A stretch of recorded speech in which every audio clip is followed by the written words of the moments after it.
Exactly 18 minutes to 9 now. Let's dig into the news and see what we've got for you this morning. And would you like to start us off today? I sure can, and it's exciting because usually sometimes we have overlapping of what we wanted to talk about, but we've all got our own stories this morning. That's exciting. So, T-Rex, Whitney, and the Notorious B.I.G. What do they all have in common? Oh, number one songs? All dead.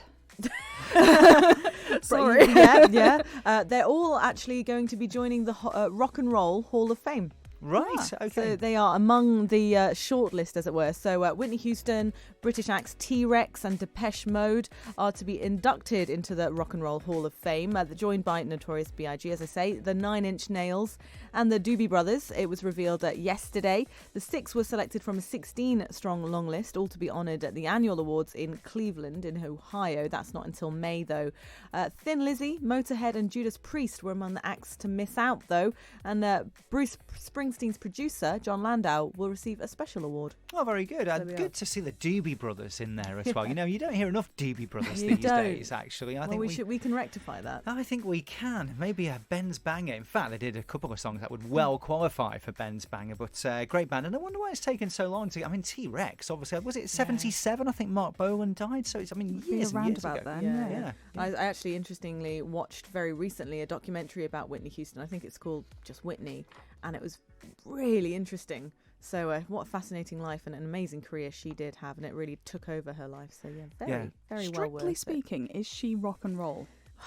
No, no, she's not. Is she? But then I don't know. Is the Rock and Roll Hall of Fame about rock and roll? I think it covers the whole sort of spectrum, doesn't it? Yeah. So I don't know if a lot of them would be considered rock and roll. I mean, some of them would be contextually rock and roll, wouldn't they? I'm getting very technical there. I like Whitney that. Houston had a very rock and roll lifestyle. We can say that, can't we? She did that, bless her. And it must be about 7 or 8 years ago since Whitney left us as well. Was it 2012? 12, I think. Yeah, yes. so gosh, 8 years ago. Crazy, isn't it? Well, for me today, we're going into outer space because as far as impressing your potential new boss goes, discovering a planet on day 3 of your internship. That's not bad, is it? I mean, that's a good start. Isn't it? So this is a young lad who had an internship at NASA, 17-year-old Wolf Cukier, which is a great name, isn't it? Wolf Cukier. He was helping out at the space agency in the USA, and he was checking images from its super-strength satellite when he noticed something strange, and it turned out to be a new planet, 1,300 light-years away from Earth. And he says, Wolf, I was searching for a planet that orbits 2 stars, spotted this kind of unusual thing. I thought, hang on, that looks like it might fit the bill. And lo and behold, it did. Now, in terms of names, what do you think? Well, with his name, it's hard to go. I don't Name know. it after himself. That's a quality name. Cukier. I think that would have been much better than what they came up with. No. TOI 1338B. So there Catchy. you go, isn't it? We can all remember that one, can't we? It's not just any planet, though, TOI 1338b. It's a circumbinary planet, and that basically means it's orbiting around 2 stars rather than just the usual one. So Wolf didn't just discover a new planet, he discovered an unusual one to boot. So there we go. There you go. Brilliant. Good for him. It needs a better name. I think it does, yeah. Cukier, I think. Letting down the whole story, really. Much better. I suspect after his internship, he might be going on to a full-time job at NASA. What do you think? I'd be really disappointed in NASA if they didn't. Yeah. You would. It's got to be the best intern of all time.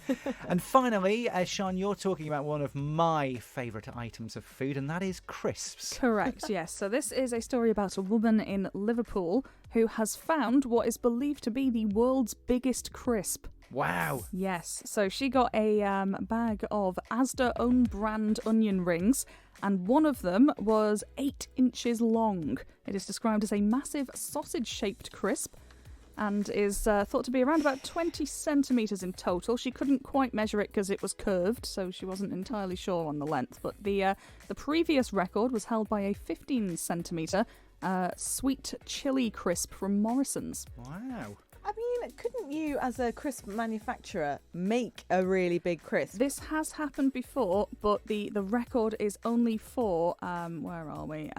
Occurring by accident crisps. Oh, I see. So you can't artificially create a record-breaking crisp. Well, that's it. Well, I wonder with conventional bags, do they have to be a certain size? How many people find a huge crisp and publicise it. If you find a huge crisp, you might tell the other person in the room with you, like, wow, look at this big crisp, and then you eat it and it's gone. No, they've not eaten it. They've kept it because it's their prized possession. Oh, it's just like people that find Jesus in their toast. Yes, exactly. Or in smoke in the sky, you see the face of Mother Teresa or something like that. But 20 centimetres, though, when you think of a 30-centimetre ruler, which you used to have at school, it's a big old size, isn't it? Well, it sounds very impressive. I would wolf the whole thing because they are my absolute guilty pleasure. Quickly then, favourite crisp flavour? Oh, I'm a big fan of the salt and vinegar standard classic. Okay, Shano? In the classic flavours, cheese and onion for me. Okay, me too, cheese and onion. What flavour was this 20 centimetre? This was an onion ring. Okay, okay. There we go. It's not even a crisp.